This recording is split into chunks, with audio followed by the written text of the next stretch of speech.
Nabi Muhammad belum minta, diberi oleh Allah. Karena itu ketika dilempar bukan hanya dengan kata-kata. Penduduk Taif melemparnya dengan batu, lempar dengan kemarahan, lempar dengan segala hal. Apa kata Nabi? Karena alam nashrah laka sadrak, kata Nabi, ya Rabb.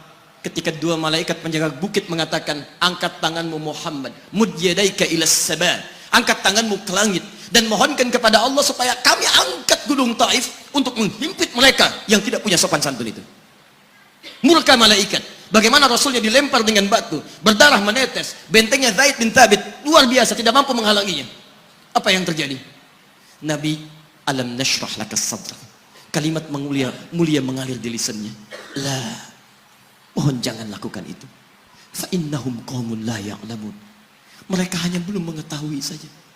Saya bermohon kepada Allah, kelak di bumi Taif ini akan nampak laki-laki, perempuan, besar, kecil, tua, muda yang akan mengatakan beriman kepada Allah dan Rasulnya.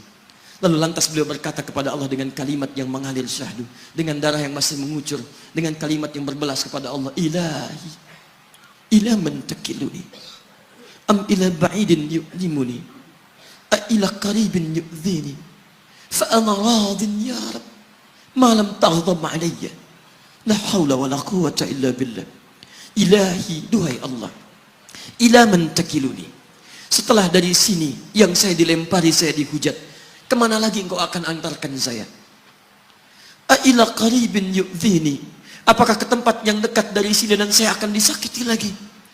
Am ila ba'idin yu'limuni, atau tempatnya masih jauh yang harus saya tempuh, tapi di tempat itu saya akan dihinakan lagi. Ana radin, saya ridha ya Allah, malam taghdab alayya, sepanjang engkau yang tidak murka kepada saya. Alam nashrah laka sadrak. Manusia melempari, radin. Manusia menghujat, radin. Malam taghdab alayya, sepanjang engkau tidak murka kepada saya. Muhammad sallallahu alaihi wasallam.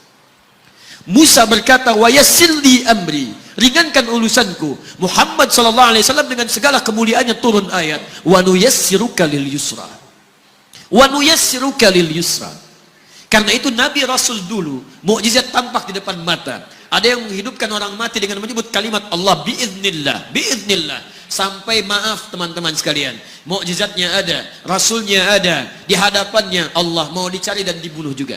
Muhammad sallallahu alaihi wasallam, wa nuyassiruka lil yusra. Tidak banyak mukjizat seperti nabi-nabi dahulu, dengan turunnya satu mukjizat beriman kepada beliau sallallahu alaihi wasallam, bahkan nyaris orang-orang yang tidak pernah melihatnya. Lihat umat masa lalu. Kaumnya Musa, Musanya kelihatan. Mukjizatnya bagus, tongkat dilempar jadi ular, tongkat dipukulkan ke batu keluar 12 mata air. Quran surah kedua ayat ke-60. Apa yang terjadi? Umatnya masih belum mau beriman juga. Nabi Isa alaihissalam masih kelihatan, orangnya ada, nabinya ada, mukjizatnya ada, rasulnya ada, libat luar biasa, mukjizatnya luar biasa, istimewa. Tapi apa yang terjadi? Dicari-cari nabinya mau dibunuh, belum beriman juga. Muhammad sallallahu alaihi wasallam spesial. Perhatikan. Kalau orangnya kelihatan Anda yakin, Anda beriman, itu wajar. Muhammad sallallahu alaihi wasallam, ada orang yang tidak pernah melihatnya, tidak pernah menatapnya, mimpi pun belum tentu berjumpa dengannya, tapi mau beriman kepada Muhammad sallallahu alaihi wasallam. Antum pernah melihat Nabi sallallahu alaihi wasallam? Berjumpa dengan Nabi sallallahu alaihi wasallam? Maka beruntunglah antum, karena orang-orang yang beriman kepada Nabi sallallahu alaihi wasallam tanpa pernah melihatnya, itulah orang disebut oleh Nabi sallallahu alaihi wasallam sangat dirindukan oleh beliau. Satu kali beliau duduk dengan para sahabatnya mengatakan, ana mushtaqun bi ikhwani, saya sekarang sedang merindukan saudara-saudara saya. Kata sahabatnya, alasna ikhwanak ya Rasulullah, bukankah kami saudara-saudaramu? Kata Nabi, bal antum ashabi, kalian itu bukan saudara-saudaraku, kalian sahabat-sahabatku. Ikhwani humul ladzina lam yarawni walakinnahum yu'minuna bi, saudara-saudaraku itu adalah orang-orang yang tidak pernah melihatku, tapi mereka mau beriman kepadaku. Jadi kalau Nabi saja merindukan antum, kenapa antum tidak merindukannya? Kalau Nabi menantikan kita di surga, kenapa kita tidak menjemput penantian itu? Karena itulah Muhammad sallallahu alaihi wasallam akan menjemput umatnya di surga dan tidak melangkahkan kaki ke dalamnya sebelum berkumpul umatnya dibimbing beliau oleh sallallahu alaihi wasallam ke surga. Allahumma salli wa sallim wa barik alaihi. Allahumma salli wa sallim wa barik alaihi. Allahumma salli wa sallim wa barik alaihi.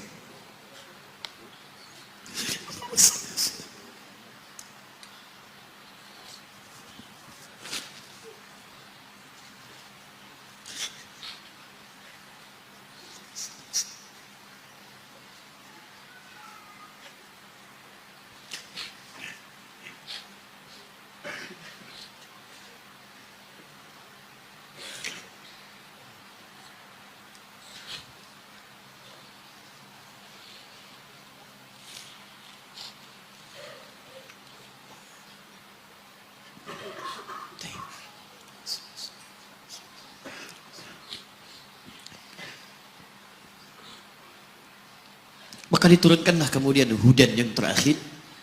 Diharapkan dengan hudan ini mengantarkan semua umat Muhammad SAW yang mau beriman dan mengikutinya ke surga. Karena Rasulnya spesial, umatnya spesial, maka diturunkan di waktu yang spesial dengan petunjuk yang spesial. Quran surah kedua ayat 185.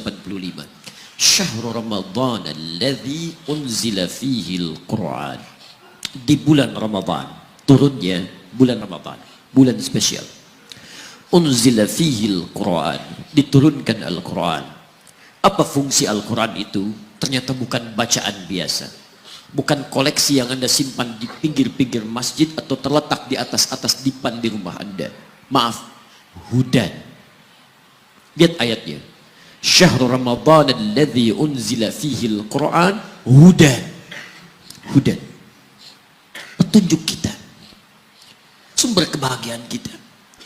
Sumber ketenangan kita. Sumber capaian terbaik alam kubur kita. Dan petunjuk yang akan mengantarkan kita ke surga. Dan hebatnya, kalau yang umat-umat dulu itu terbatas sifatnya, tidak pernah disebutkan linnas. Suhuf Ibrahim wa Musa. Daud untuk kaumnya, Musa untuk kaumnya, Isa untuk kaumnya. Tapi Muhammad SAW hudannya linnas, untuk semua manusia. Jadi tawaran Quran, Allah menginginkan semua manusia yang kembali ke surga. Cuman kadang-kadang sayang, maaf teman-teman sekalian, saya tegaskan kepada Anda, ayat ini tegas memberikan isyarat bahwa hidayah Allah ingin diberikan pada semua manusia. Jadi kalau kita lihat keterangan Al-Quran, seharusnya tidak ada satupun manusia yang tidak dapat hidayah. Semua dapat. Cuman masalahnya, ada orang yang diberikan tapi dia tidak mau mengambilnya. Ini masalahnya. Hidayah itu bukan persoalan mendapatkan atau tidak. Persoalannya ketika Allah beri.